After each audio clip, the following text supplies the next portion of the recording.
out there, so a couple other things. Requested that we have another break here pretty quick so I can go shopping. Audra, I'm I sorry. said you requested another break so you can go shopping, you said. That's right. So we gotta get back on track. 15 minutes at least. Anyway, Bob, I think you had some. Yeah, one quick item. Steve has asked me that I basically be the liaison between Jacobs and the city, and I think that's where sewer needs to be in engineering. I met with Jeremy, and we came up with a plan I think that's going to work real well in that Headworks building. We're going to go in with we're going to basically block the exterior. We have an electrical panel box inside that building, and it's done really well.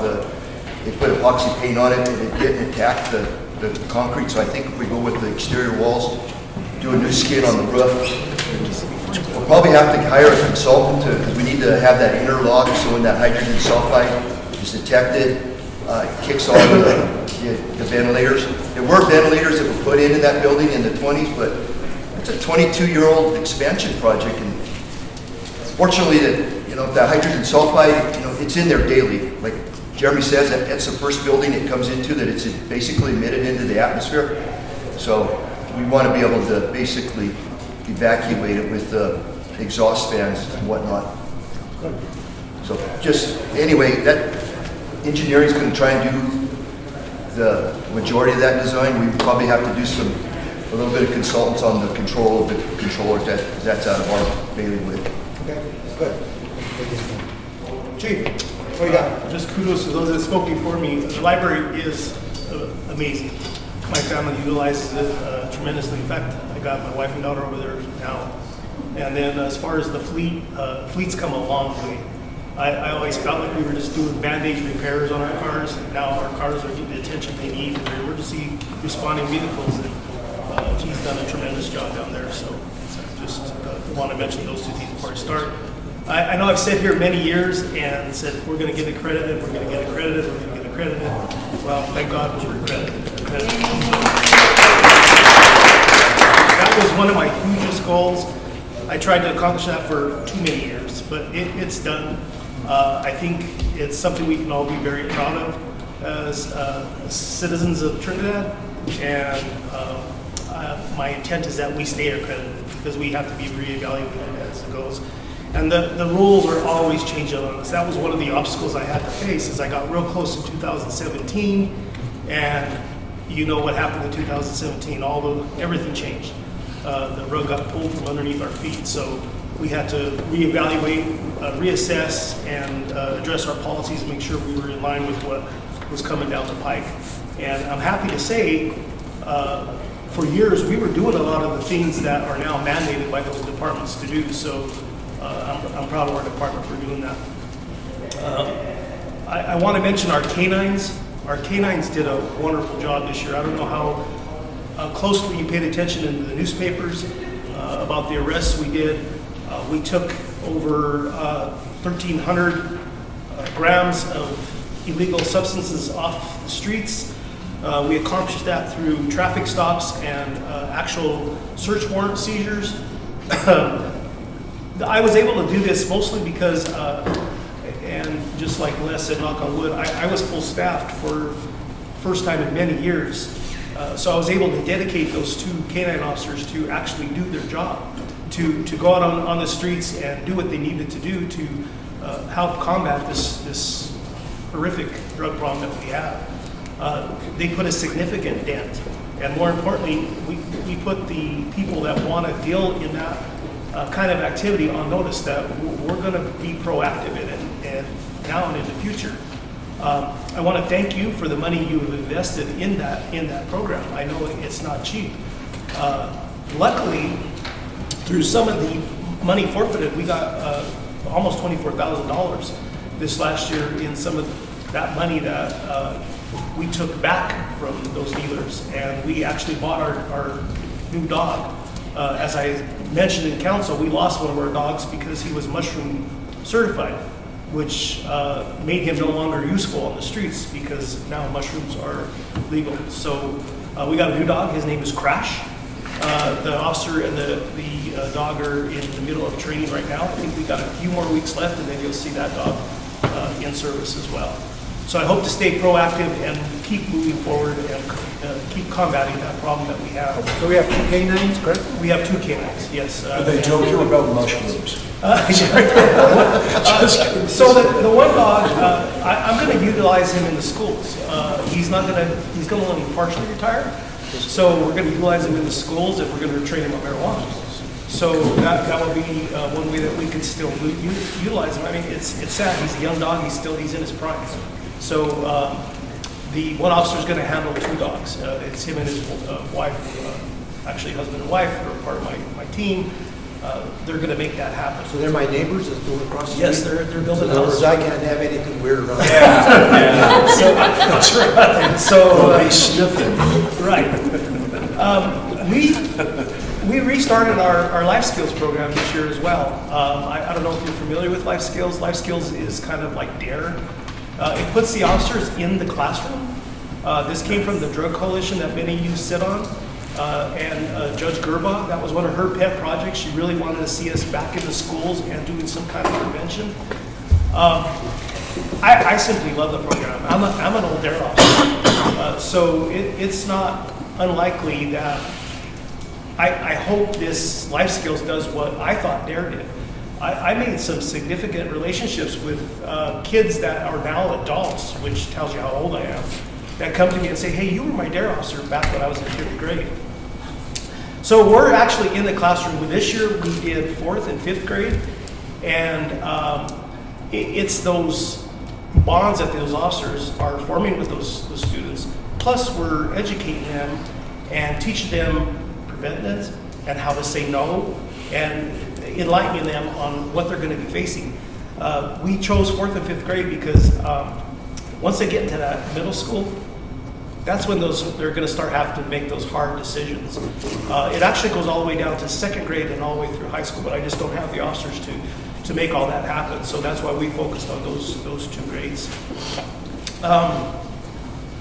Speaking of youth, and I got it down here on my other, but I'm going to mention it now, is we also got our Explorers program up and going again.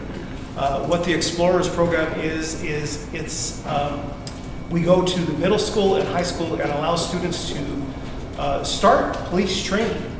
We not only do police training, we kind of give them a little bit of taste of fire, we give them a taste of EMS. That's kind of the model the schools are going to these days.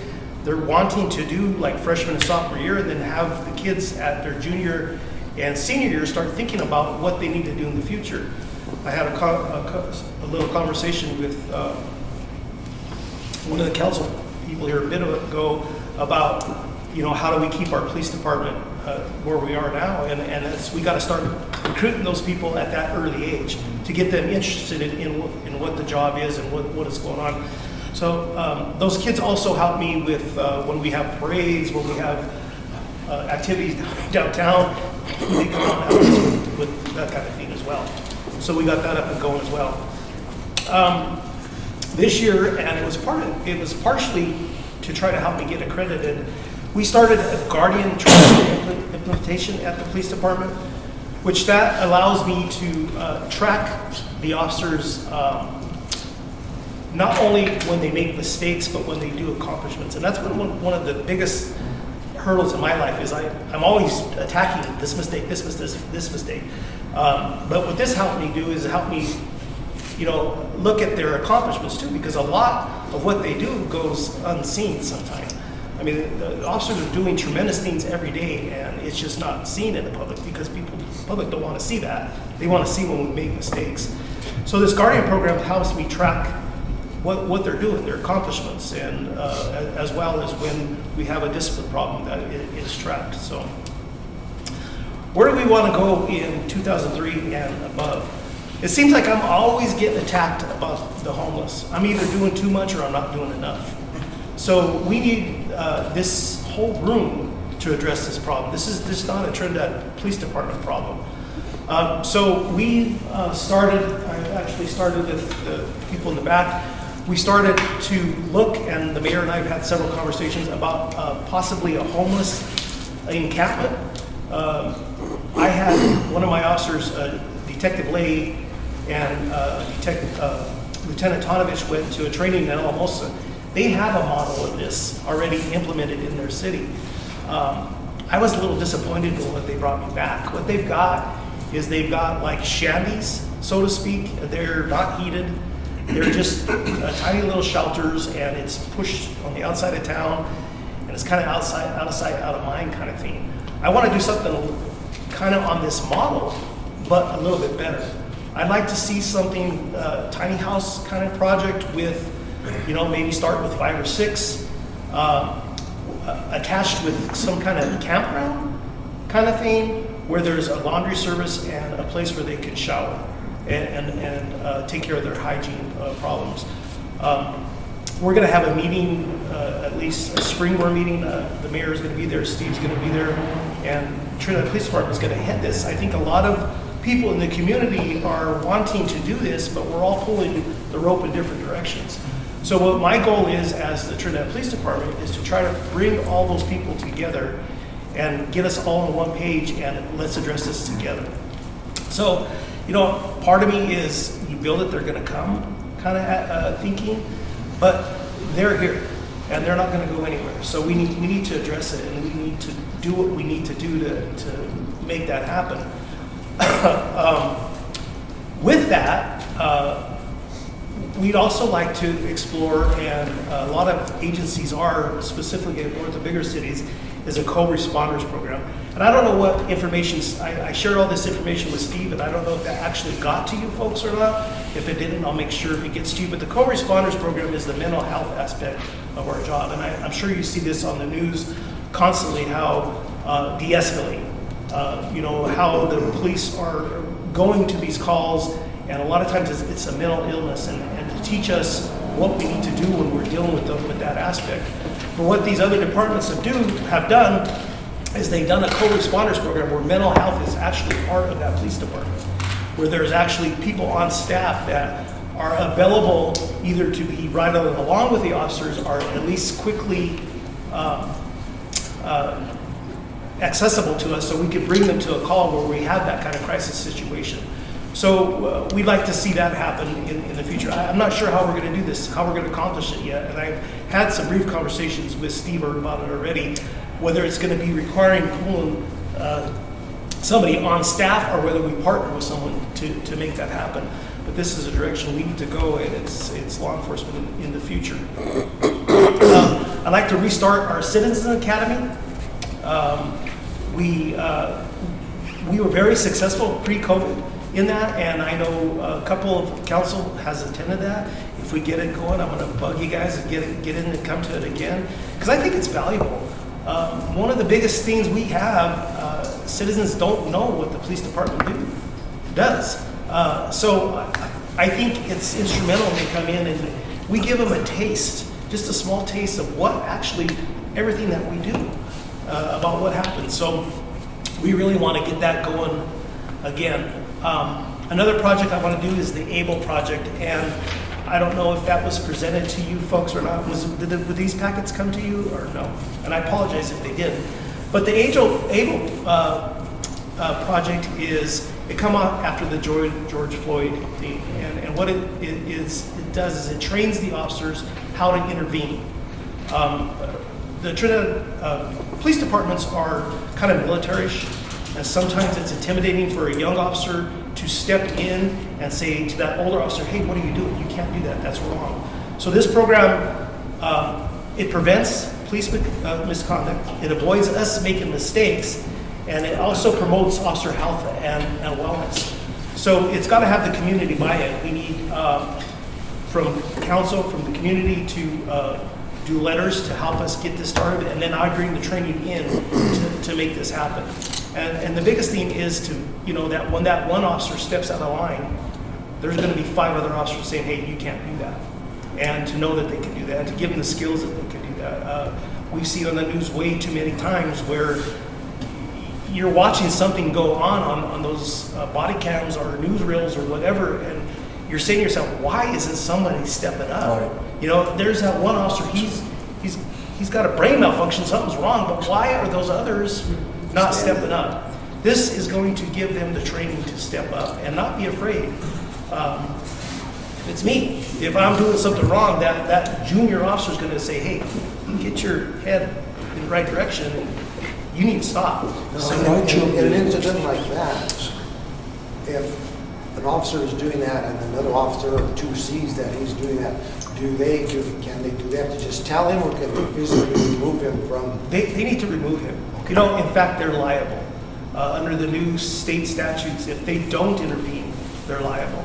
So, If I could, please, Yes. just to jump in on that, and that is one of the recent trainings I went to for CML.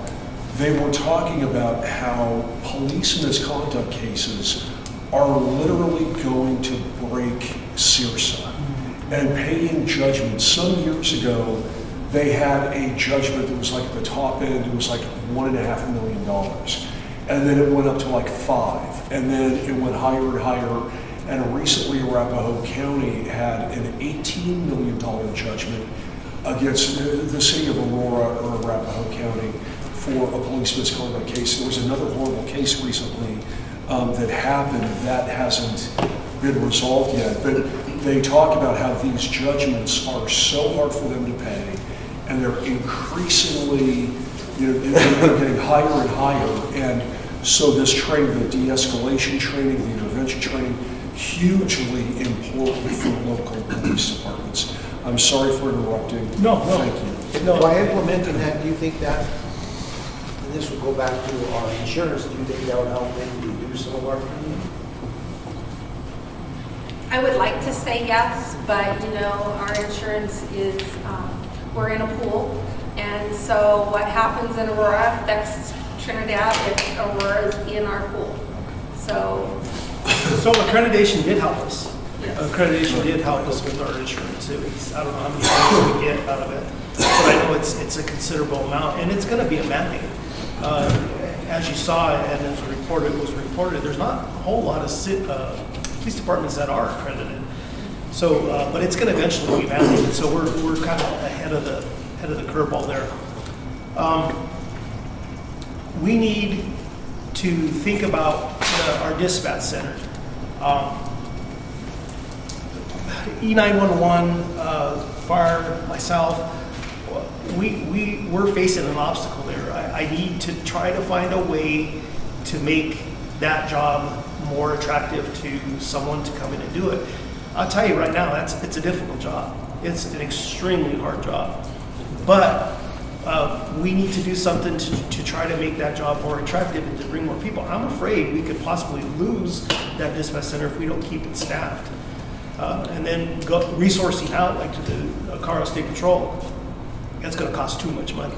So we need to address this. 911's given a $2,500 stipend to try to keep what we've got and try to attract some more people incoming.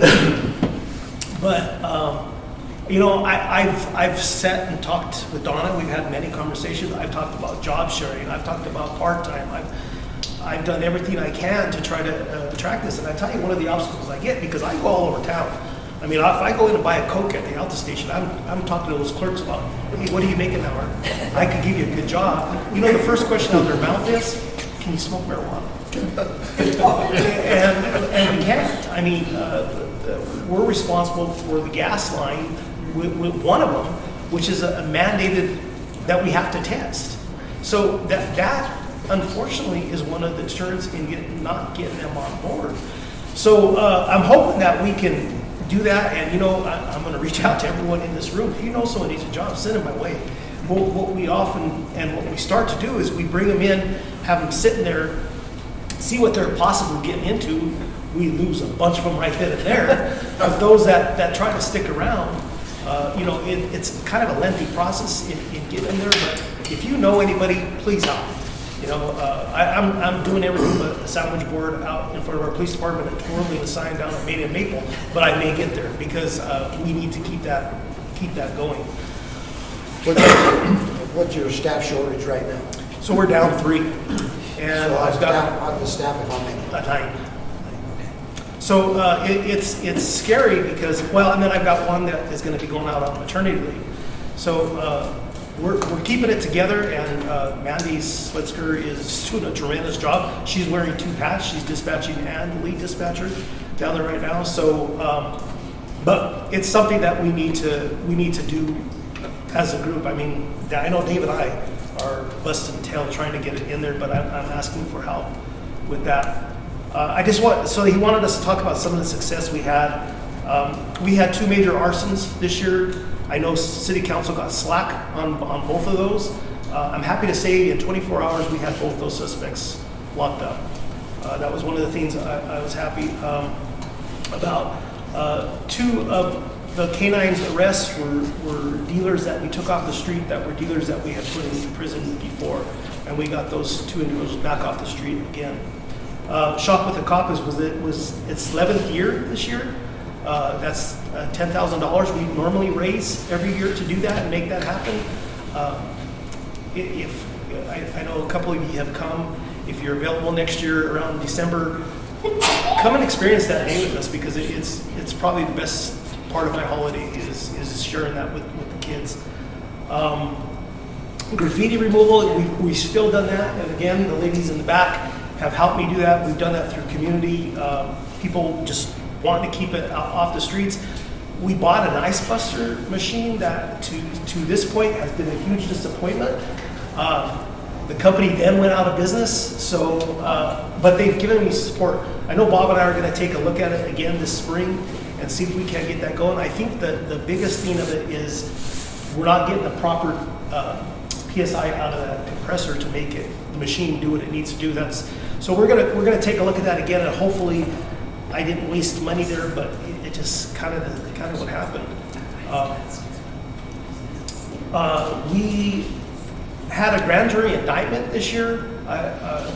That's something we haven't had in Trinidad in a long time, so we were able to get a grand jury indictment, and that case is still pending in court.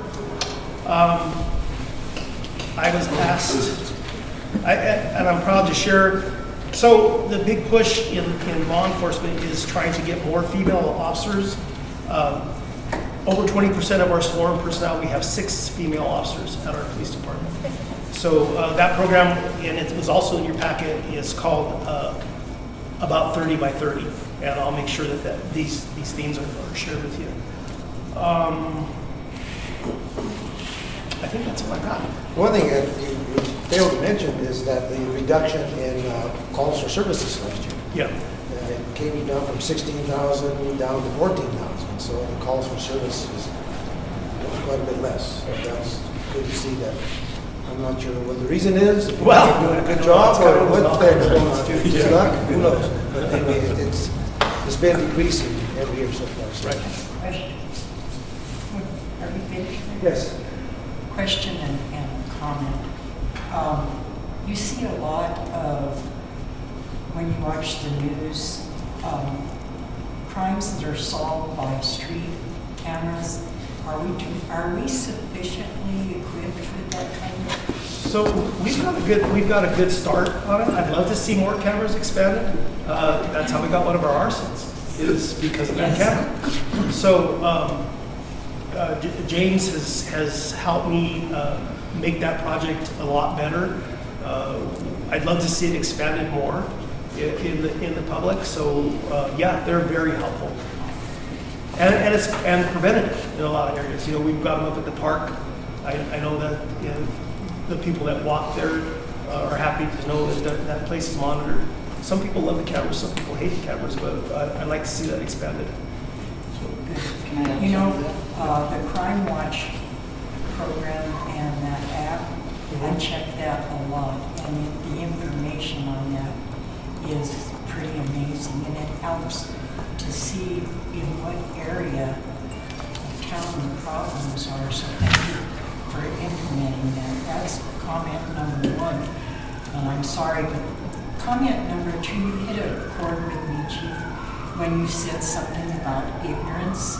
People don't understand what the police department is doing. But you know what? I think that applies to every department that the city has.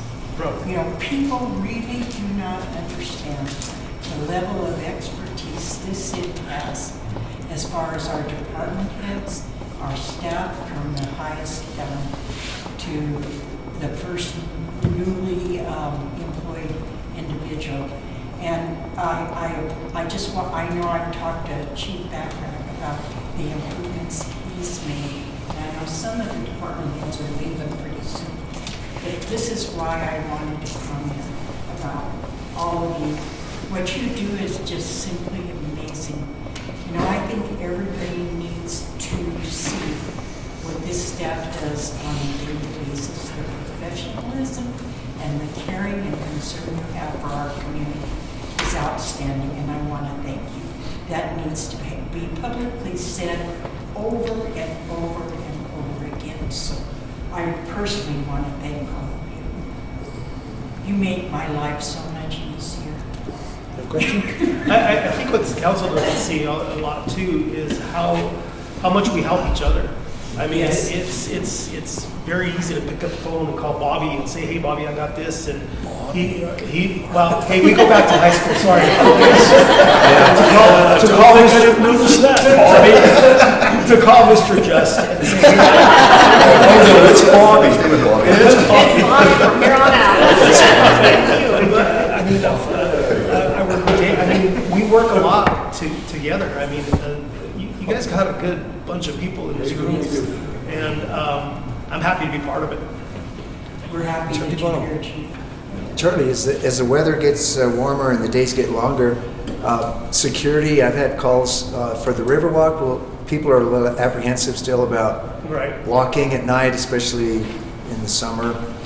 So do you have added bicycle so patrol? We do. I actually put on overtime shifts for that we give, and then I got my two school resource officers that address that as well. That area's been opened up. It's so much better. We did a walk down there just about a month ago, maybe not that long. And it's so much better because it's less attractive to people wanting to go down there and hide.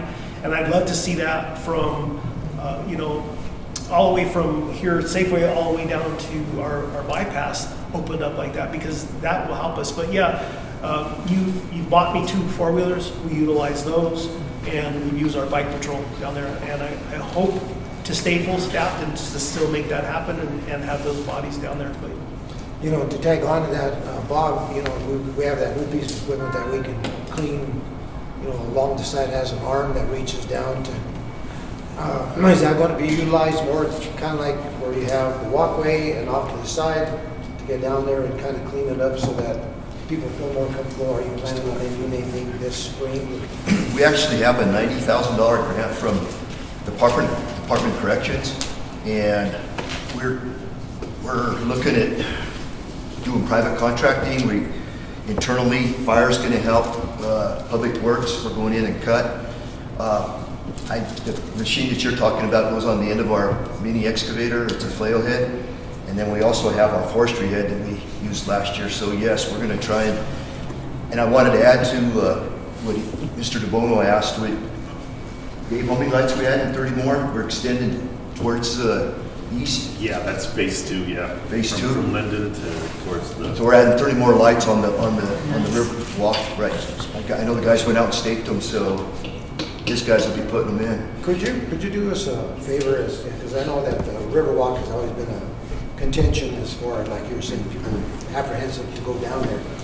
If you could kind of give us, not today, but maybe some written out in the next week or so of areas that you're going to concentrate on cleaning up down in that river bottom area, it'd be good to hear. Okay. Sure. Is that it, Chief?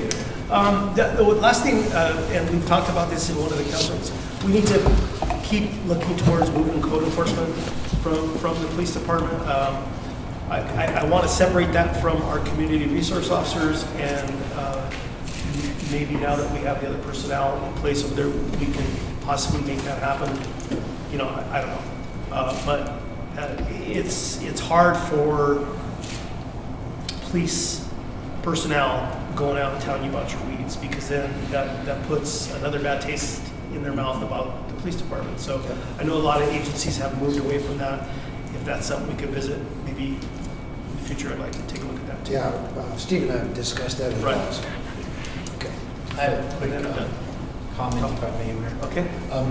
I really appreciated something that you said, Chief, and I'm going to miss it probably, but you said if everybody grabs a hold of the rope and pulls the same direction about the vagrancy issue. So what I'm about to say is not an accusation or an indictment about the police department, but there is a lot of discussion about people not being able to use public spaces because of being attacked, and that's probably an extreme word. Just last night, I was alerted by someone. I don't have Facebook, but they sent me a picture. I guess someone was accosted in Chimino Park. And actually, I really liked the post the person put because they said that they were helped by the people at InBank and by your staff. So they were complimentary. But it's unfortunate that citizens have to experience that. And if we want to invite people to our town, it's something that we're going to have to fix. That being said, I think I just really want to reiterate what you said. It's not a you problem, it's not an us problem, it's an all of us problem. Right. So if we can all grab hold of the rope and someone's able to go in this direction, we can move a pretty big weight. So I really Well, this encampment could probably help with part of that problem, because one of the issues in how that's become such a popular place for that kind of activity is they feed, they give food down there at least twice a day. So that kind of is why a lot of that population is down there in the first place, where if we had a specific place, I know we have the soup kitchen, but if we had a specific place, like kind of like on the hills of this encampment that almost is done, where that can take place, but in a structured manner. Because right now, the trash gets thrown over the wall, it gets thrown all over the park. Speaking of Trinidad, we had 2 major assaults there in less than 20 minutes one afternoon. So it is a bad place, and I'm not comfortable being there sometime myself. But to your point, you're saying if we all work together, we can solve a lot more. Right. So if you build that attractive location, the people that are doing the outreach to those people will likely be happy to go there, because if they have access to a sink, Right. And yeah, Right. It's So a big ask. Alamosa's model is it's just not. It's a good start, and I love their policies. They've got some policies that we're going to probably adapt in the model that I see coming. I just think theirs is just it's a band-aid. I want something where I want something where these people can actually, it's a start for them. Maybe they go there, they're homeless, they got a place they can stay, they got a place they can wash up, they got a place where they can maybe hold a job, because they've got amenities to them that could get them out of that eventually. And there are time limits that they can spend in those things. And they actually work off of a shelter where I think they've got, I'm not quite sure the number of units they got, but they have a homeless shelter as well. And this kind of works in that, but with the camping as well. They could camp there, but it's going to be camping by permit. So then that takes them away from the Riverwalk. So this is something we have to do. I think this is something we have to do to address this problem. And the police department in Alamosa started it, and I want to start it here. Well, what do you think would be the feasibility, and of course this would be up to between council and of course the budget, to add a police officer that would just take care of some of the park areas? That's all that they would do. Well, How would do you see if any benefit there? I just don't think that's really something that could happen, because I'd be robbing that officer all the time to do. I'm talking about hiring a new officer Okay. for that purpose. Maybe. But if we can build off this model and maybe have a place where we can patrol that all the time, because then that's where that activity is going to be centered. Then that's going to happen, because there's cameras and stuff in this encampment. Alamosa, and it's Captain Mestis is the person that we've reached out to and has given us the information. They say it works. And one of the questions I asked him, I said, well, has it increased your... He says, well, absolutely it has. But they deal a lot with, as far as the agriculture part of it too, where people come in just temporarily and work the area. But I think that once we launch this meeting and then at least get an idea from Steve and yourself about what direction and how we're going to do it. And I know there's grant money out there that's available to make this happen as well. They're looking to throw money specifically at that kind of project. So we could be aligned to do that through grant money as well. Yeah, I think there's more grant money possibly becoming available to the state legislature right now, so. Marty, were you going to say something? I just wanted to throw out an instance example of one of the issues that I'm facing at the Welcome Center. There is a shed that sits cat corner on the back end of the Welcome Center, and it's used consistently as a sheltered area for some of these homeless individuals. Just a couple of days ago, I had to call Public Works to come out and actually remove a love seat, a mattress, blankets, a bucket that was being used for whatever, and bathroom, and firewood.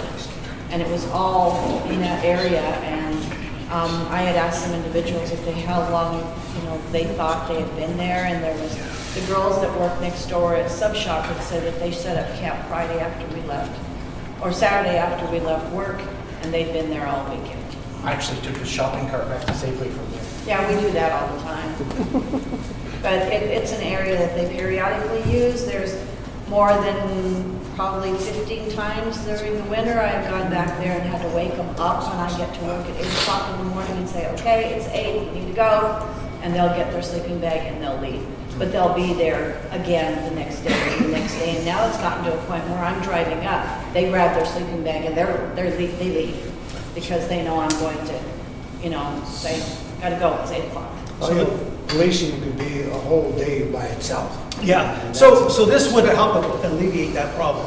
Yeah, they would actually have a place where they could be, whether it's their tent that's there, where they're camping, or one of those units. And maybe it could even just start as that camp with the facility there where they can take care of themselves, And then where I'm talking about the mental health aspect too, then we can introduce that into where we pick it up on that as part of it. Because that's a big majority of your homeless have some kind of mental health issue, and then they compound that by self-medicating with some kind of illegal substance. I think what we'll do with this, Chief, is that after we have this meeting, the upcoming meeting, we'll have just a work session and allocate at least a good hour with you and maybe any of your staff. Well, I know Jen's put together kind of a slideshow that we plan on bringing forward to show what Alamosa has, plus what other communities, because there's a couple of models out there that, man, it's super nice. It's super nice that, that they've set up for these people. So if we could cut somewhere in the middle of that, where we're not giving them shanties, but we're not giving, the best of the best, but somewhere in the middle where, they can stay and possibly, turn it around, turn their lives around, maybe become productive members of society, because they got that little push. I just wanted to say quick, if I can, Mayor, I'm sure everyone has this realization, but I think it's important to localize to keep momentum. I mean, to your point, everyone needs to grab that rope. And this is such a great example of it, because at the library, they've done work to make that less attractive, not for vagrants to use, but less attractive to be using it as a camping base. So if we can affect that change there, and at the same time provide them a more attractive location to be at, they'll desire to be there, plus it will give agencies that are already doing some sort of outreach a base to operate out, so you start to focus it and hopefully reduce the impact to the town, and with the end result of trying to get people back on their feet. I think it was exciting, encouraging for me to hear even this much of the discussion. So yeah, I mean, I was hesitant at first, but once I started doing the research and started looking into it, I think it's something we could be proud of, and possibly a model city for other people. This is going to require further discussion. Oh, yeah. So we can get into that. But someone had to start, so. Yeah, it's got to start somewhere. Chief Brockman. Good morning. I'm just going to run through this real quick because we're way behind. Our accomplishments for 2022, we committed to the purchase of that one structure engine and that one wildland urban interface engine. We acquired the Swiftwater Rescue training and equipment, so all members of our department are trained in Swiftwater Rescue now. something I'm big on is you can never train enough for a job that can kill you. And so our members completed over 5,000 hours of training collectively, and we trained some of our county mutual aid partners in structural firefighting. So when we bring those guys in to assist us, we know what their capabilities are and we put them to work right away. And you kind of saw that on this commercial fire that we had on First Street. We did receive our ISO update. When I got this job, they started hitting me up, and it took about 8 months to get this done. We were scored about a 70, which is an ISO 3 rating. With what we put in place this first year, we were able to gain a little over 8 points. It didn't get us to that 80 score to get us to that ISO 2. The things that limit us is our staffing. We're very minimally staffed. NFPA 1710 says if you have an engine, you should have at least 3 personnel on it, and if you have a truck, you should have at least 4 personnel. We're barely running 2 personnel per apparatus a day. So staffing is killing us on our rating, and then the distance between our stations, responding to calls. So in the future, if the town grows and we put another station in, that would help on that part and give us some more relief on staffing. But the ISO rep did say, with what we're doing with the training, come back in 2 years and we'll get you to that ISO 2 rating, which will give us some relief for our commercial businesses and stuff on that. And you would know it's only going to give us like a reduced rate on the fire segment, not the hail damage or anything like that, but it should be some significant savings if we can get to that too. That's really an accomplishment for the fire department chief, because when I first started selling insurance, Trinidad was an ISO 7. Right. And we went from a 7 to a 5 to a 3. And we're pretty close to what the big metro areas are paying. Correct. And we only missed a 2 by 1.87 points. Yeah. So I think we can make that up with this training that we're doing. Because there's no way we're going to be able to hire staff or build a new station. You know, Chief, you talk about can't train too much. Yeah. I went to the Pueblo Test Center Yep. a couple of years ago, and they have a training for exactly what happened in Ohio just last week. Right, the hazmat training? And that hazmat training, and they actually, it's amazing what they do, and it's open to any of the fire departments that want to go there, and there is a cost. However, though, they do have where it'll get paid for it, if you want to check into that. We actually, I sent a guy last year to that class. 8 of our guys are hazmat techs that have already been through that class. So yeah, we're already aware of that, and they pay 100%. We don't have to fork out a dime for that training. And you know, the reason why I bring that up is just because of what happened in Ohio. I think it was Ohio, that training just last That week. 50 car derailment. So that's what kind of sparked that in my mind. Correct. We did start the station remodel at Station 1 on Santa Fe Trail. That's moving along. And then we purchased new rope rescue equipment. Our goals for 2023 is to become fully staffed. We're still too short. Hopefully we'll get that done. The position's out now. I think, Donald, we have 50 applicants. Mm-hmm. So we should be able to fill that. That's the most that I've ever seen. I don't know what happened. The last time we tested, we had 2. The word's getting out. This is the hot spot. Right. We're the employer of choice. And then I want to train all our members on high angle and low angle rescue. Before I got this position, it was kind of like a carte blanche, if you will. You can kind of choose which direction you want to go. But again, I can't schedule my emergencies. And so all my folks need to be kind of trained up to the same level. We're going to develop that hazmat program, develop a community risk reduction program, and then kind of try and finish off that remodel at Station 1, and then have all our apparatus fully equipped. Because as you know, I have 2 apparatus that are barely equipped at this point. So those are kind of my goals. And then I just want to thank you and all of staff for the assistance you've given the fire department over the last year. It's been phenomenal. You said that you need some more apparatus. Excuse me? You said, you just mentioned you needed some more apparatus. Well, we have those 2 trucks that we committed to purchase. I'm hoping the structural engine will be in by the end of this year. They've already told me that Wildland Urban Interface engine is not coming until next year, till 2024. And I was just talking to the guy this week, he has one truck that all it needs is axles. And they can't get the axles, and that's the same axles I ordered on both of these trucks. So we're at the mercy of this supply issue right now. Okay, all right, thank you. Any questions for Chief?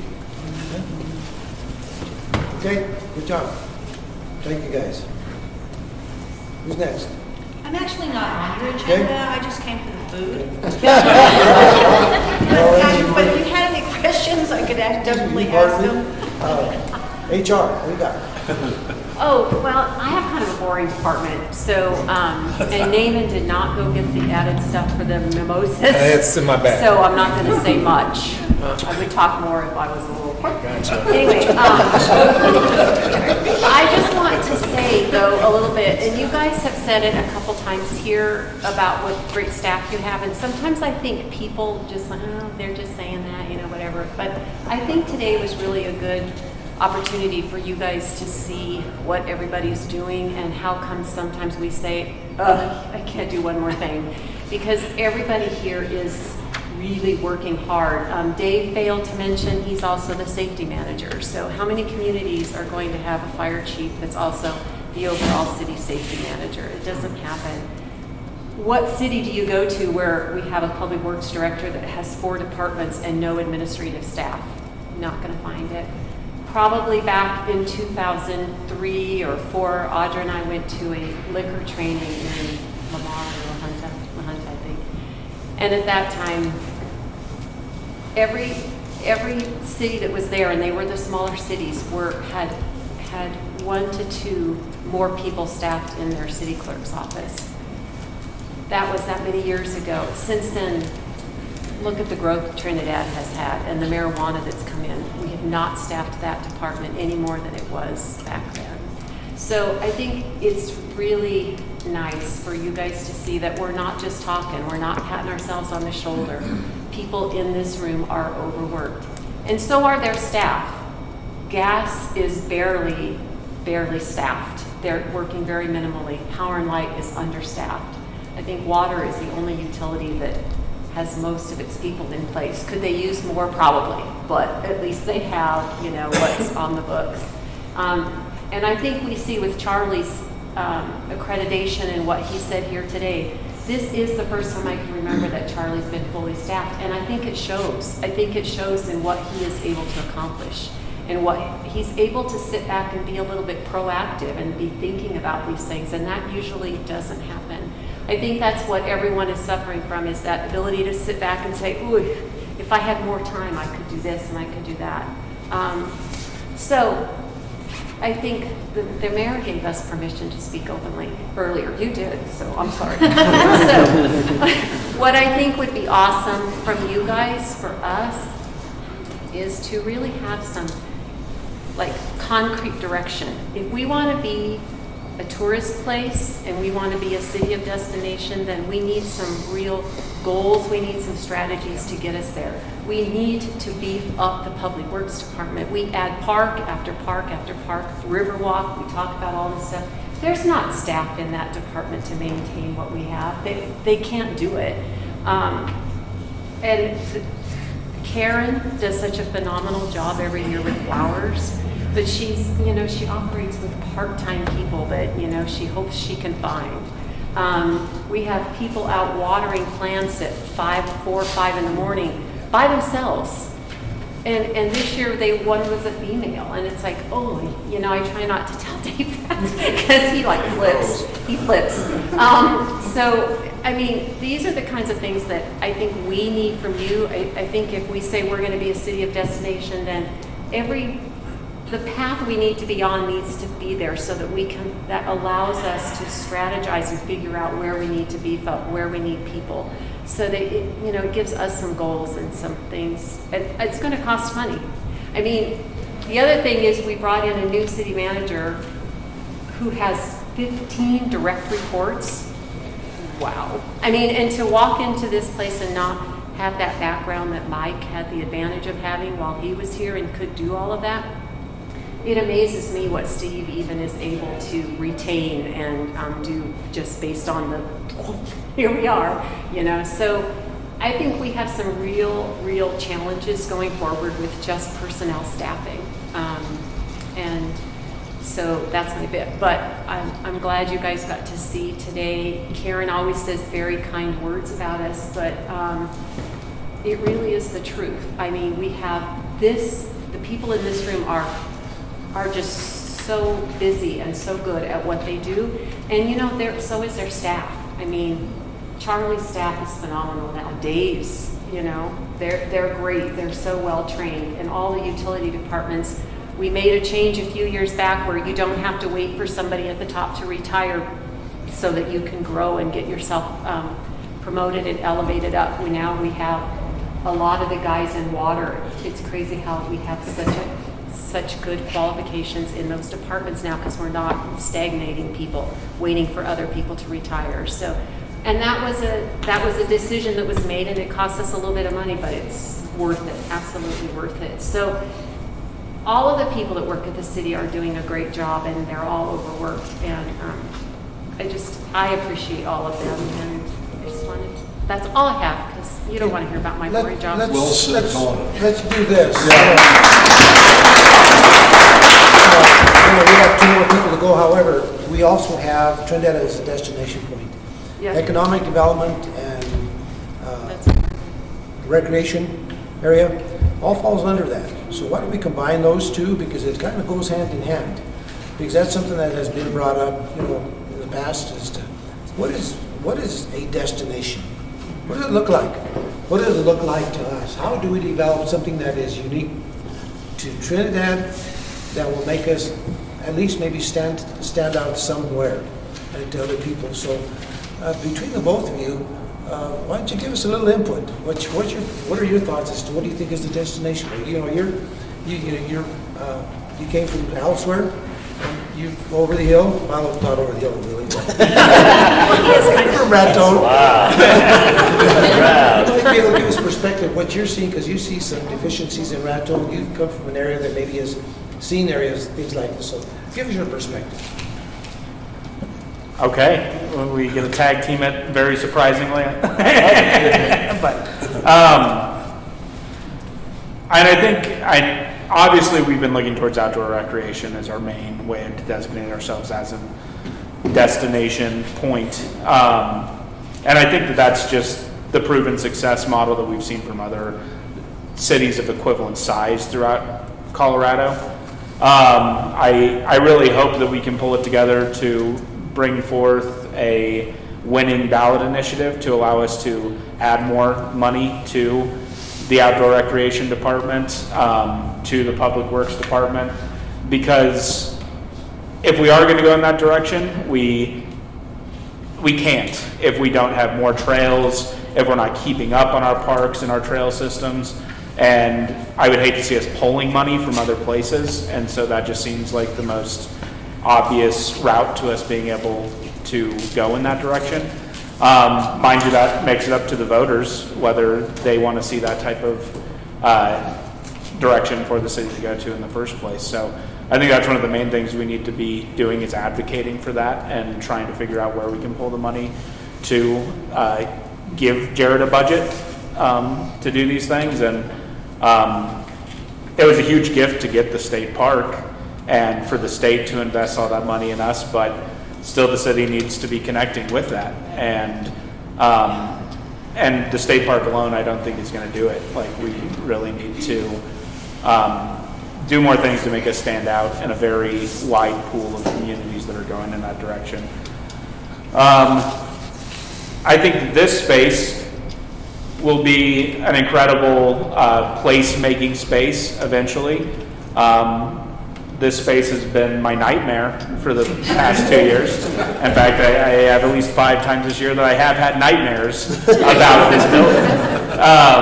And it's an ongoing thing. Like, I'm really grateful that we brought Margie on board to be our facilitator of this building. In a lot of ways, it's taken some of it off my plate, but technically we had our grand opening in August, and the lights are still flashing, as you might have noticed earlier today.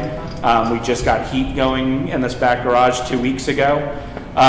It's been an ongoing, very time-intensive project that economic development has been put in charge of, but at the same time, it kind of pulls away from our ability to recruit businesses to help us with that designation of being a outdoor recreation and event destination. So I'm hoping that our staff continues to get the support to make this more sustainable and less of an ongoing time pull of what we need. I've talked a lot, so I'm going to let Jared take a minute, and then I can keep going, but I don't want to steal the whole spotlight. Thank you. So I grew up in Orlando, Florida, probably the ultimate destination location.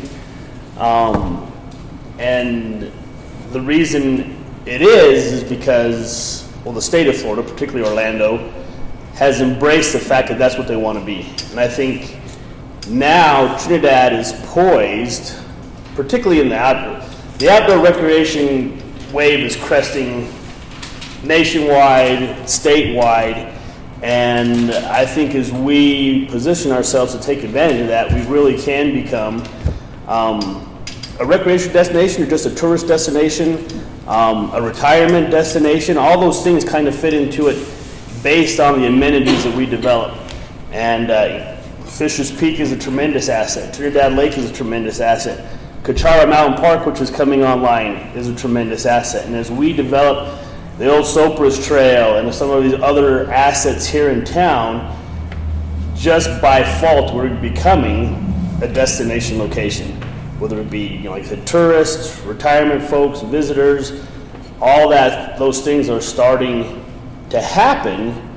We as a community just need to prepare ourselves that it is happening. And whether working with the tourism board or the other different, the Parks and Rec Advisory Board, to embrace that mindset that is what we want to be, and then to continue to move forward to develop the infrastructure. As it always says, a great outdoor event starts at a coffee shop and ends at a bar.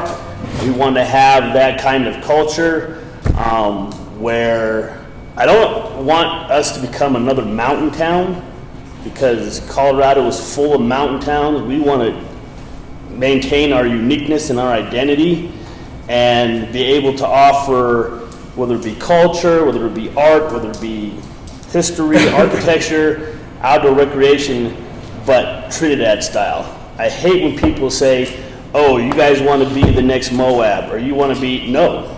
I want to be Trinidad that has made ourselves unique in that fashion that I want Moab to say, we want to be like Trinidad.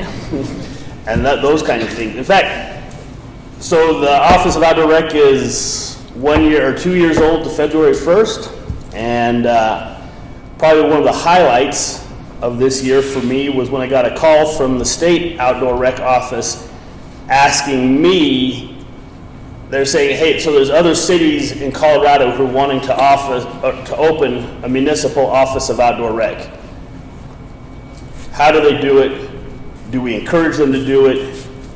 And to me, that said that Trinidad and you all as the governing body had the foresight to create this office and are actually leading the push statewide as to how outdoor recreation functions in a municipality. And so my hat's off to you guys for that forethought and that foresight to do that. And it shows that Trinidad is just setting the standard and setting the bar as to how outdoor recreation should be created, developed, and promoted at the municipal level. Also, so COILS, the Colorado Outdoor Industry Leaders Summit, which is the big outdoor economic development conference that happens every year. This year it's in Steamboat. Last year was in Crescent Butte.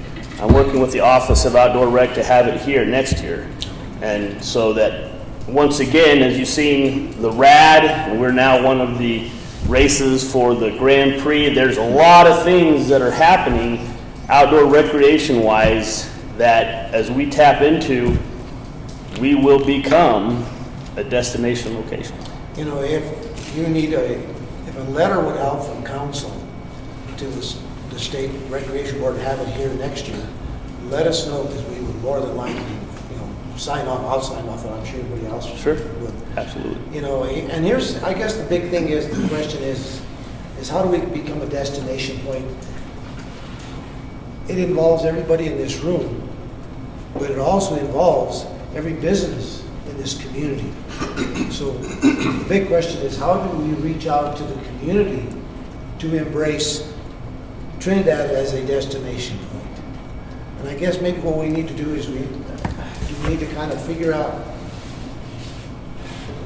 we have to come together with a plan of some sort that we can roll out to the community and say buy-in. I don't know. I'm not sure. So I'd really like to open it up to everybody in this room. If anybody has any suggestions or questions, please chime in, because I think that is the reason for that particular line item, is Trinidad as a destination point. You know, there used to be the people that are here today have any thoughts as to what would raise that bar a little bit more for us? Well, I think what we started with, Mayor, just a few years ago, is we conducted a resident sentiment survey in the community. It might be something that we redevelop and redesign and put out again, just so that we make people in the community aware that this is what our thoughts are. Give them some idea of what some of the thoughts we have of making it a destination, and getting some feedback from the community. I think that might be like a baseline start. Okay. One of the other things that I'm sure most of you have heard is that, we're continuing on purchasing that property on the 5 Points area, which could become a welcome center, or a combination of welcome center and a multimodal center, and maybe something else besides that. And the reason for that particular area is it's such a highly visible area on and off ramp that I think it would be an ideal space. But I think we just need to define exactly what will go in there. And so I think that we just have council in person, talk about that a little bit more at some point. But I know you've got some questions as to what makes a destination point a destination point. What are your thoughts? I forget who brought that up, but Donna, thank you for your comments. I really appreciated them. And this is true across the board, always. Doesn't take explanation unless you know where you're at and where you want to be and the path that you're going to take to get there. You're never going to get there. I think it's necessary. It's not an option. I think we need to have a clearly written RFP that we send out to multiple agencies. And I think there would be some discussions as to what agencies would receive that RFP. But that group, whoever is awarded the RFP, would come here, evaluate our position, our amenities, our potentials, and make an inventory of what we have. Get stakeholders' input from everybody and decide where we want to be as a community, and then make clearly defined, attainable, and measurable waypoints to get there, such as, like you were saying, a survey. I'm sure that's a valuable tool, but it needs to come from a perspective of what we have now, what we want to get to, and how long, and be clearly tailored for that. I don't know how much something like that would cost. I've had talks with Steve. He said there is ways to do that. So, here he is. But I think what you're referring to about we have this talk, it's super important, but unless we have that plan, where we are, where we're going to, and the measurable, tenable steps to get there, we're spinning our wheels. No, I agree with you wholeheartedly, and that's the whole reason for putting this item in those meeting, so that we can decide which direction we need to go. Do we need to speak now to you, that you might have some input on when we're talking about the destination? Yeah. Reaching out to somebody, we need to bring somebody in to kind of establish, like you said, do we know where we're at right now? Yes, I think we know where we're at right now. But the next step is, where do we want to be when we grow up? That's the next thing. And so I think that's where maybe somebody with some expertise could probably help us. What do you Mayor, yes, and I think the next topic as well, when we talk about strategic planning, it kind of ties into this. So really what the point of that strategic plan will be is to help us kind of group and put together a 5-year map for where we want to end up. And I think a lot of what we want to do is identifying Trinidad as a destination comes out of that. However, specific to the destination process, I think we want to look at it holistically. So there's a lot of thoughts about becoming an outdoor tourist destination, which I think is tremendous. We're in paradise here. But I also want to challenge us to think about other reasons that people might want to come to Trinidad. For our history, for our architecture, for small town, for maybe restaurants, that type of thing. So it's a very larger picture. And I really think that part of that strategic planning process will be community engagement, working with stakeholders, working with our partners in the community, and really extracting together a vision of what we want to be. So my recommendation would be to kind of start there for us to decide through that strategic planning process what we want Trinidad to be, and then we can engage outsiders to come help us with that mission. But I think it's a good idea to get some help. We don't have to do this alone. We have experts out there who can really help us. But I'd be hesitant to have someone come in and define for us what we should be. I think that's something that we should be tasked with doing. That's our job as leaders here in the community to really help flesh out what Trinidad can be in the next 5 years and beyond. Do you have any idea what, if we brought someone in to help us, what that cost might be? Right, so for strategic planning, costs could be, actually COG just went through that, but so we would anticipate hopefully less than $20,000 to bring someone to come in. What I like about bringing someone externally for strategic planning or helping us define, what our community is removing our personal biases. Not that they're not important, but having someone who's objective and can digest all of the things that they're being told. Because Trinidad is certainly a town that has some strong opinions, if people haven't noticed. So taking those strong opinions and melding them together into some semblance of a framework that works for as many people as possible. I don't want to say everyone, because those are people that are disappointed, but having that independent judgment. So I think if we could hire someone on for $20,000 to come in and really just help us through that process, help us with the community engagement, we can really make some good things happen, at least set us on a trajectory of moving towards our goals. There's a lot of people, in the community, lifelong residents like myself and several others in here, and we've seen the radical changes that we've experienced over the years. I think a lot of the people, such as ourselves, realize that things need to change, and we need to think differently. There's always going to be that faction that's going to say, "I want to grow." I've heard that just a few days ago. Somebody said, "I don't want Trinidad to grow," but they're very nearsighted. And if you don't grow, you're going to die. It's exactly that's the way life is. So I think if it's only going to cost $20,000-$30,000 to get somebody here, I say let's do it, because I think that we need the help. We need to get an understanding whether we need objective, we need subjective opinions by someone from there next time.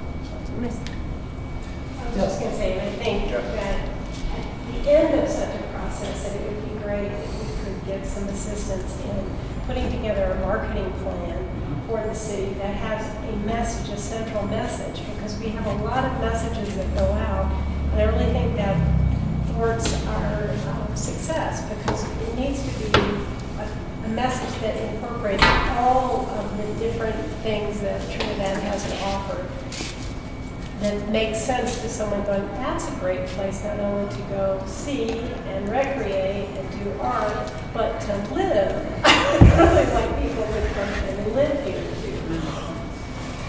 Well, and sorry to interrupt, but I think Judd wanted to say something. Like I said, the COG just went through a strategic planning process. Well, we just began. You're just beginning. So we just brought somebody on who went through an RFP. Ours was $40,000. Okay. And that's a firm that's coming in there actually from outside the region. So you can spend as much as you want on strategic planning. I think for a comprehensive, thorough plan, you're probably looking around $80,000. But that doesn't mean you have to spend that much. I mean, definitely for $20,000 or $30,000, you could find somebody. And it would depend on what the scope is. But so what I was going to say was that the X factor involved in becoming a destination is that's where you're kind of adapting to what makes a place unique. Why is it that people want to come here? So you're blending that unique character that comes with that local fabric, as well as kind of what the draw is for people that are coming outside. So that's where you want to be able to get that outside perspective. That's where someone else is going to help you kind of push beyond that lens a little bit. And that's the lens I come from, which is a little more regional. So if Trinidad's going to be looking at how do we make a destination, and then Los Animas County is going to be looking at how do we make a destination, that's where you're going to want to kind of align that conversation. Because at the end of the day, if someone's coming here for the rad, or they're coming here for the purge tour, as a result from that, they're going to be like, okay, well, what's missing here is this, and I could come here because I have a business, and so then how is it that the business climate is friendly towards that, so that you can come in and they have an easy permitting process or whatever that will look like, so that they're infusing their funds, and then that's kind of an organic growth, but it's built around some specific intentional plans that you have made for these types of events, the type of whatever outdoor destination planning you have, or whatever business development planning you're going for. So I would echo the sentiments of having an outside strategic plan. One of the things that I saw when we did Fisher's Peak, they did a complete plan went up there. And one of the drawbacks that I saw is the time frame. I mean, it took them over a year just to do the plan. I mean, they did a decent job. Yeah. The problem is that it just took so long. And that's the problem. The other question I have maybe for you is that the strategic plan that you're doing, is it a bi-county because it's Huerfano and Los Angeles County, or you do both? Yeah, it's looking at how the COG can be responsive to the emerging issues of the two counties. And again, I have that regional lens because I'm looking at both. But our time frame is 6 months.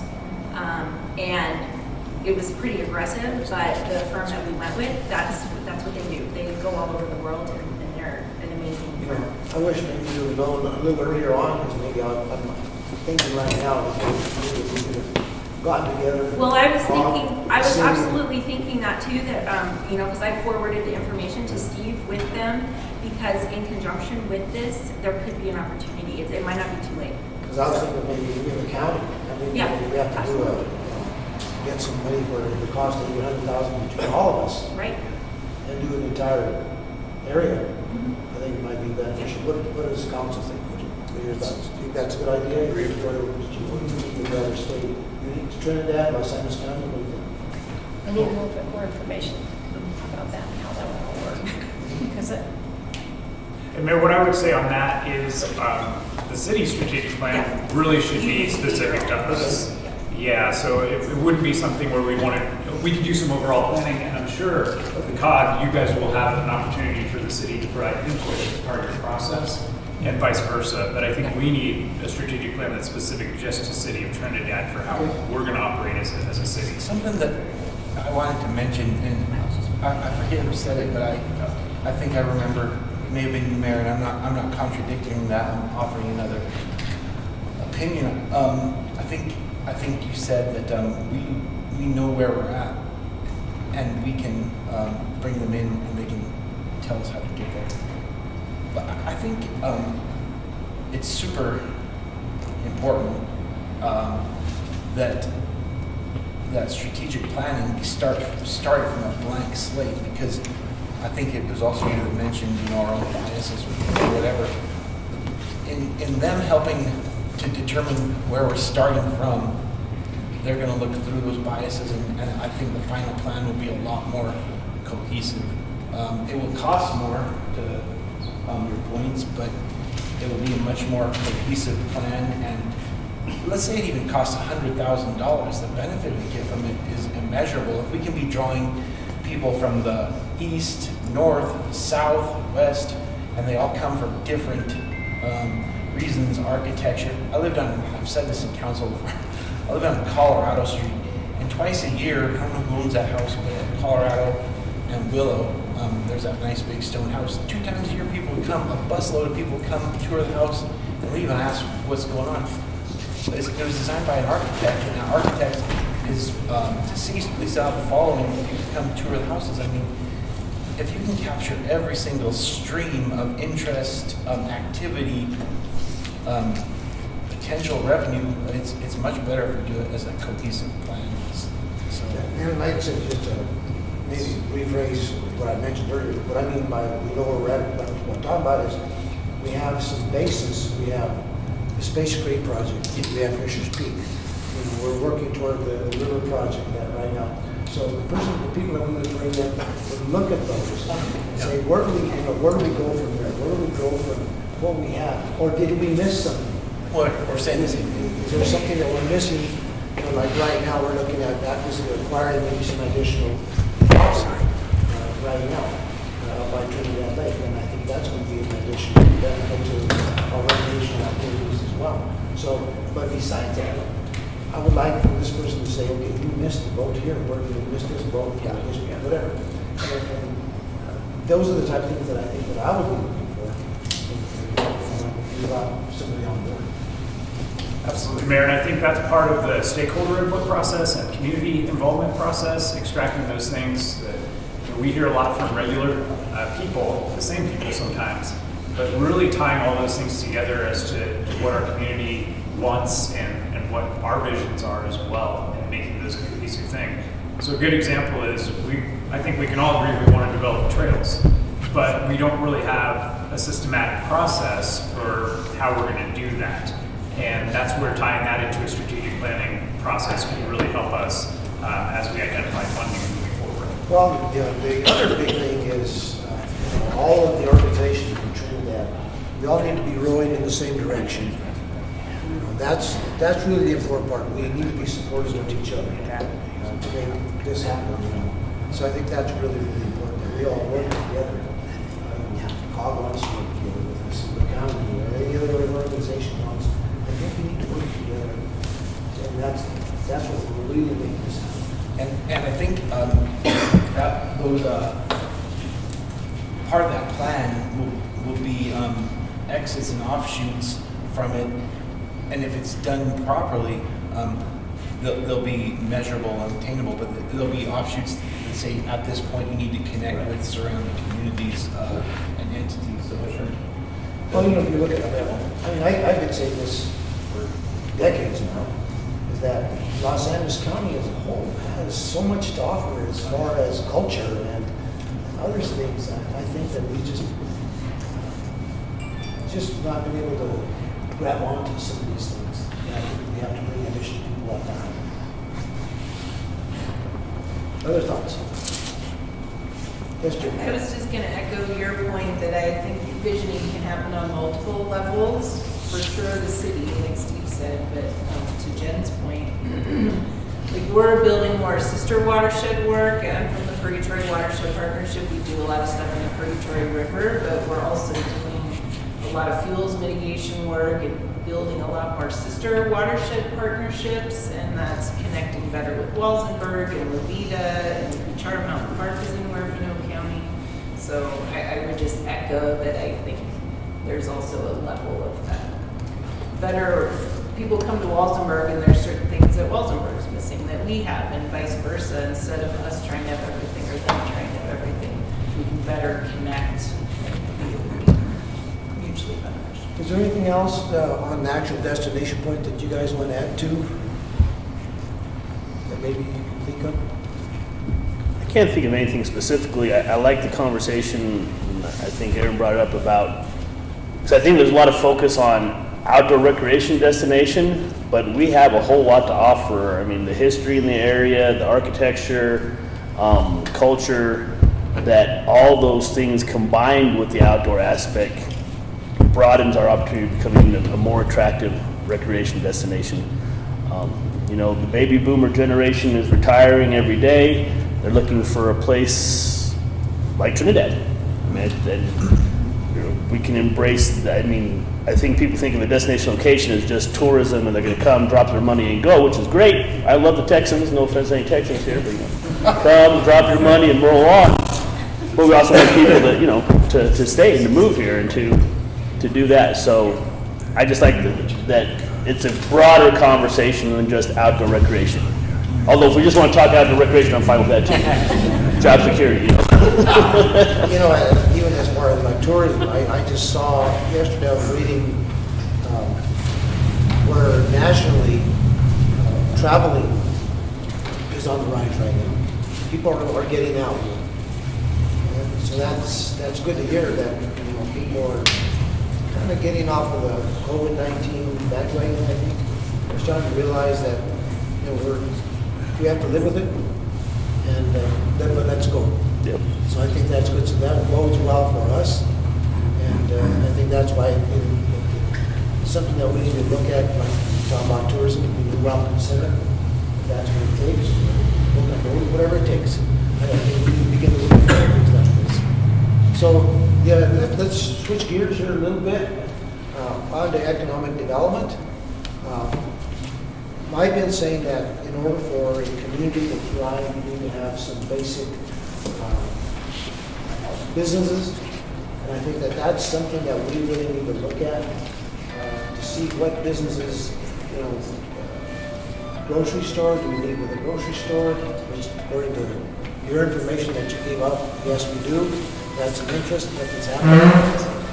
We have other staple businesses.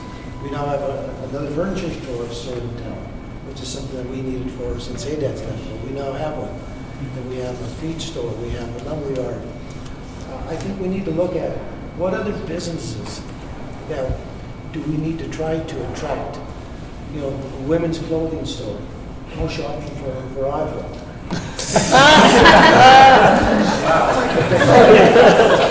She keeps the city going, doesn't she? Yeah. Shop local. Yeah, shop local. Everybody. But I think that what do we need to do to maybe attract some of these businesses that we are like staple businesses that we need? I can talk directly about one project in particular this year. Is we did have a grocery store that was talking to us, very interested in coming here, established business with an established name. They couldn't find the right site for them. They wanted to be downtown, and they wanted to be in a space that had at least 20,000 square feet.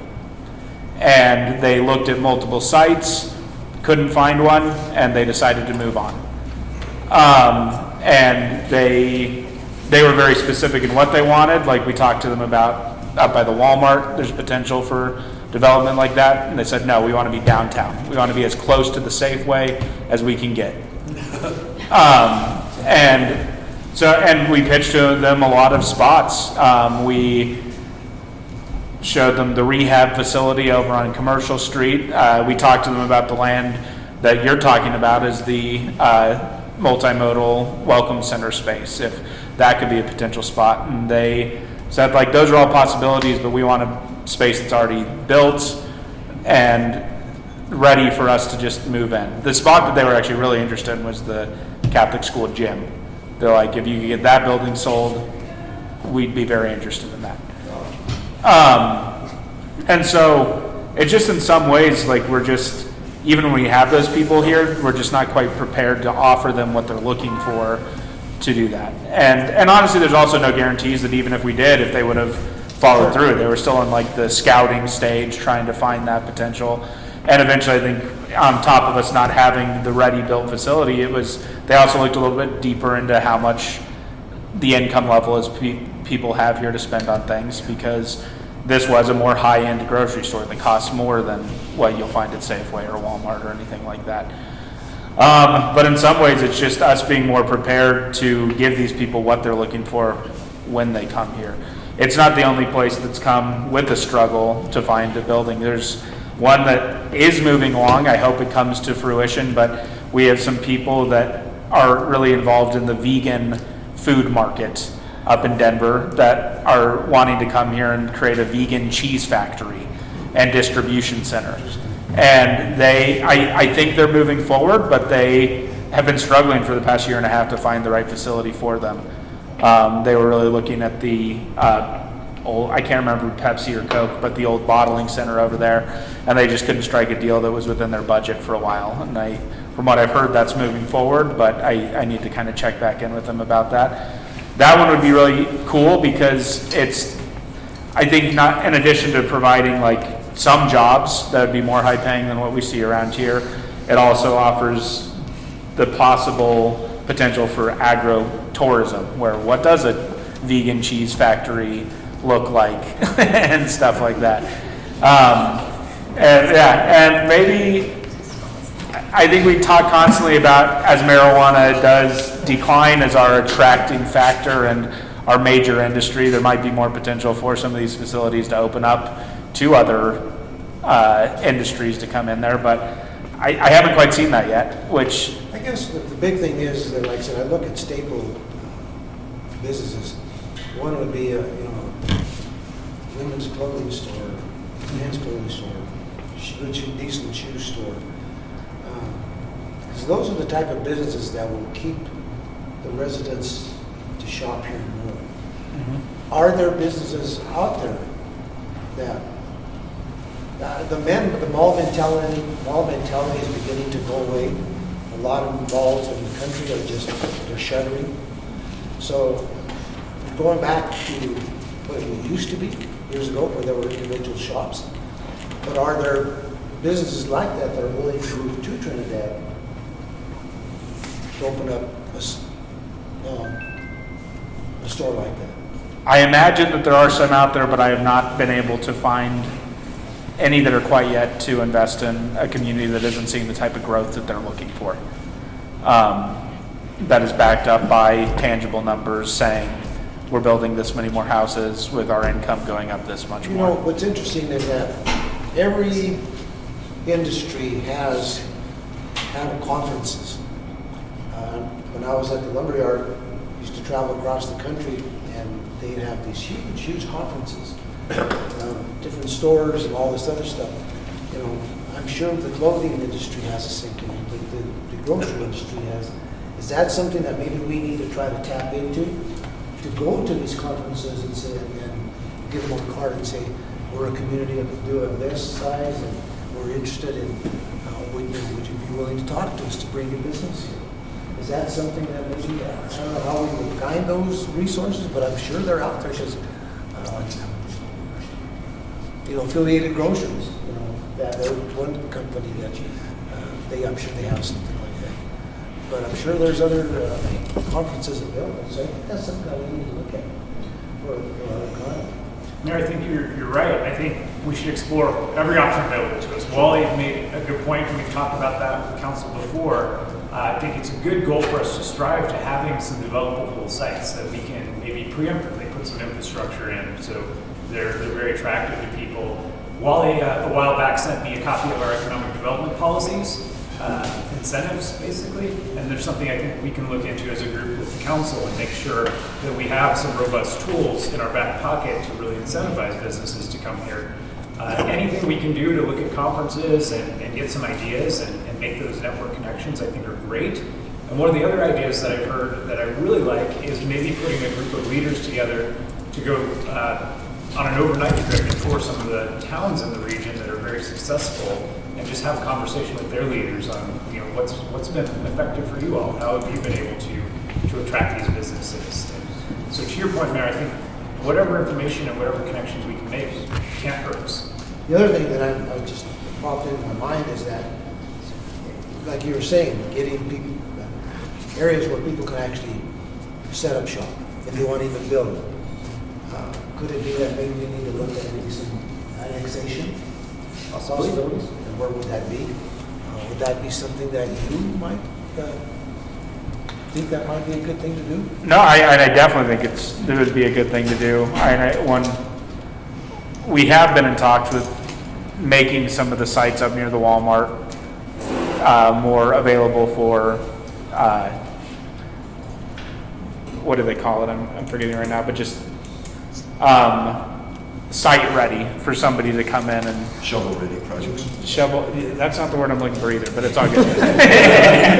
But and yeah, so the thing is, I think that there's definitely potential for that. I think there's a number of sites around town. I think from what I have gotten with this grocer is sometimes they're not even looking for the place with the most traffic, because that's what we were really trying to sell them with the Walmart exit. We have more traffic here than anyone else, but they really wanted to be involved with the community. They wanted to be in the center of things, where people can walk to their business, where they can easily connect with other events that are happening around town and stuff like that. So I think there would also be a benefit to just finding out what within our community is a developable site to offer those amenities to. I think that there are some, I think Elm Street is an ideal candidate. There's still a lot of space for some sort of development over there that can still tie in with the rest of our community. The other thing too, I just wanted to mention, it's almost lunchtime here. Beyond bringing other staple businesses or additional businesses into town like that, I think it's important that we try to figure out a way to find out maybe additional industries coming to Trinidad. We had that presentation from Ecotech that came to talk to us a while back, and I've stayed in contact with them. I talked to a lady a while back, I talked to Stephen. We were going to try to get a letter out to them, to Jeff Pratt from OEdit, because they have several programs. Because they have been talking, they've got the property in mind. They've expended some money evidently in some of the stuff they need to do. However, though, they still need additional funding. And OEdit might have, they have 5 different programs out there. They have Jumpstart, they have some programs that run through COG that are available. But there's money available out there. So I think we need to get that done. And let them know that Jeff Pratt is the person that needs to go down, that they need to talk to see if there's any help that they can give them. I think that we need to look at if there's a way to get additional small industries from the area. That's great. I think that will establish more people on your talk about bringing them into Trinidad to set a shop. Yep. And I agree. I think that there are a number of programs to the state that can help fill that gap. But that's the thing about all those programs is they're really gap funding, gap programs. And I think more than any other project I've heard about interested in coming to town, I think Ecotech sounds very fascinating and could be a huge boom for our community. But they're looking at a gap of $16 million that isn't really a gap. And after talking to Tara Marshall, she was telling me all the different programs, and that kind of money might be available for them. Okay. What they're telling me. And this is something else that I've been saying is that Trinidad, we've kind of become a hot potato in a way, and I think that now is the time that we need to try to figure out how do we maximize that movement and the recognition that we're getting, in other parts of the state and even other parts of the country. So I think that we need, as all of us, we need to talk it up when we go somewhere. This is what we're doing. This is what's happening in Trinidad. So that maybe it might spark something that they might have to want to move to Trinidad. So I think it's And I know Wally does a good job when he talks to people who are interested, but I think we can also get out ahead and celebrate some of the great things about Trinidad.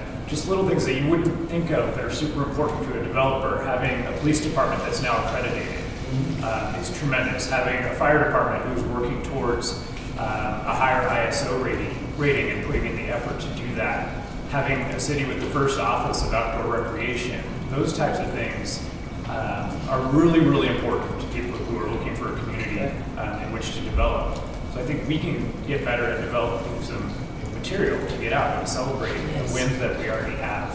I think having all of our utilities, All so we of our heard that utilities. specifically with one of the developers, that was something that was very attractive to them. Exactly. And so that's important, having the resources that we have.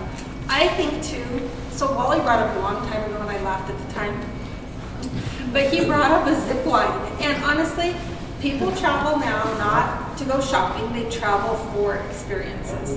And so I think that it's important for Trinidad to figure out how we create experiences here.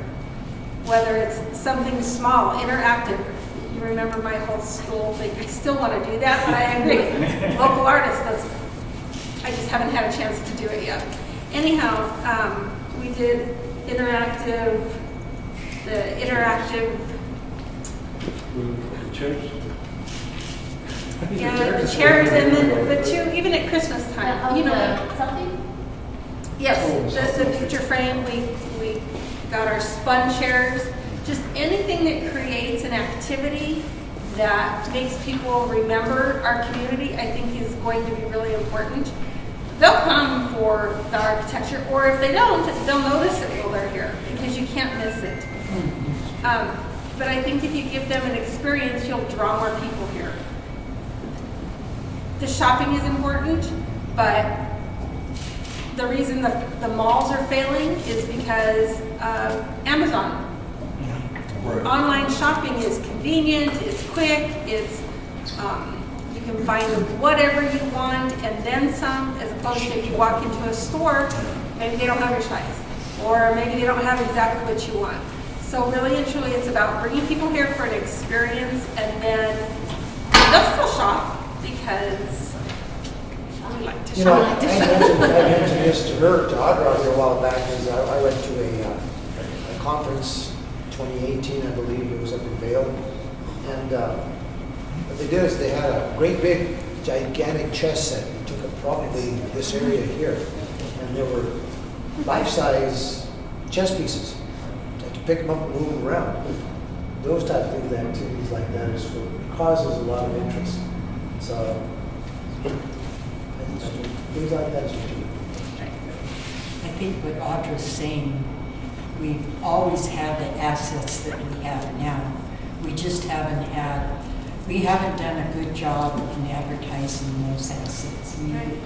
I agree. So our historic train, there's truly a group of people that travel from one place to another just to view historic trains. And I don't know that we've exploited that even remotely. And so, I mean, it's another thing. We are lucky to have the river that goes through our city. And I know we're making strides towards improving that.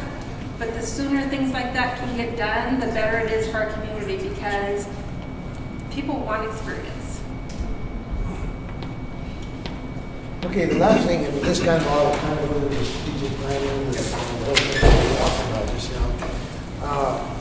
We had come up with a mission statement. Did you guys bring that forward? There's a couple of items Did you on read there. it?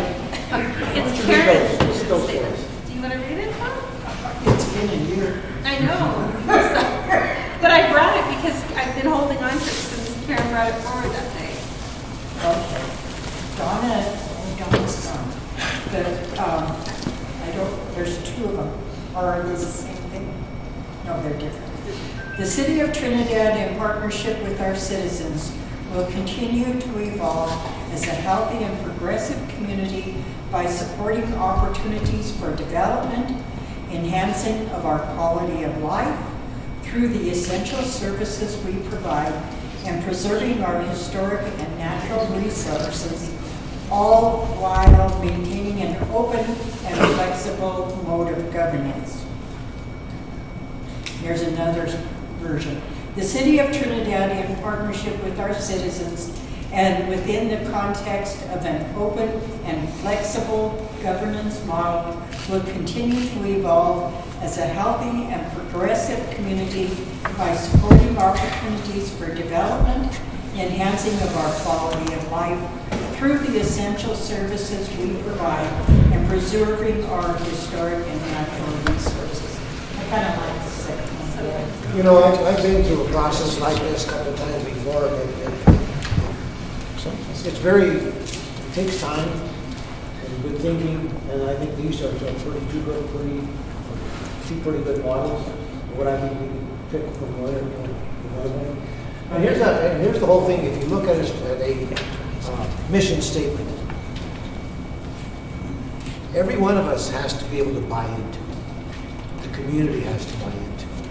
So if you look at those, which of those statements do we buy into, or does the organizations buy into it, or does the citizenry of Trinidad buy into it? Does that bring everybody in together, where they all can say, that is what my thoughts are as well. That's what we need to do. So I think that's important. Any thoughts? I just wanted to, real quick, if you don't mind. So a strategic planning consultant who comes in, what they normally do is help us form not only a mission statement, but organizational values and also a vision statement. But having these as a starter, I think is terrific for that strategic planning process. And they do exactly what you say. They talk with people, they get input, and they try to align that mission statement into something that the community can buy into. Like I said, I was involved in one mission statement, took us over years just to get four lines. Exactly, and I think if we do it as part of our strategic plan, and Jen's going through that now, they're going to ground their existing ones, but they are reviewing them as part of the process. In 6 months as we go through that plan, we can have some pretty good things come out of that. There are so many differences of opinion. Yep. It can get pretty crazy. And you want it to be, I mean, those are great, they capture a lot, but you might want to just like Shut them down. boil them down a little, because you want everybody, at every level of the organization to recite that. I've seen some people with mission statements, they're 10 lines long. Yeah. That is something that I've done in the past, is I've done strategic planning for organizations before coming here. So I couldn't do it for ours because we need that outside perspective. But that's something that I'm happy to help with as well. Okay, before we go on to break for lunch, anything around the destination discussion we've had, or strategic planning? Anything that you think that we missed? Anything that we need to add? Any thoughts? Yes, Bob. I talked to Mark, and I've always been a big proponent of this. We put 12 to 20 million gallons of potable water on the golf course every season. There's a big cost, because that's chemically treated water. I think we ought to invest in doing a grant and maybe a study to use either, we got a well at Central Park, or we could even perhaps pull water out of below the dam, out of the river. I've talked to Mark about this, and I think we could even create a water feature, because what we would do in the off-peak hours, we'd be pumping up there, and then they could pull out of the pond. But anyway, that would help go towards the growth thing, because you're not going to have growth if you don't have water, guys. We only have a finite amount of water. There's not an infinite supply. It really depends what Mother Nature gives us, But I'm just thinking right there, with that water, we can put it towards developing, bringing in some of these industry, houses. So I'd like to at least look at maybe doing a study. Is what we could do to take. Yeah, we're going to have an upfront infrastructure cost to take that water from the river, but after we get that, I think we're going to be in cost savings, because we're not putting treated water on that course. And we need the golf course. It is an amenity. It brings people here. That's my opinion. I've been to several meetings, and it's amazing how people always ask me, what does your water supply look like? And I say, we're in decent shape.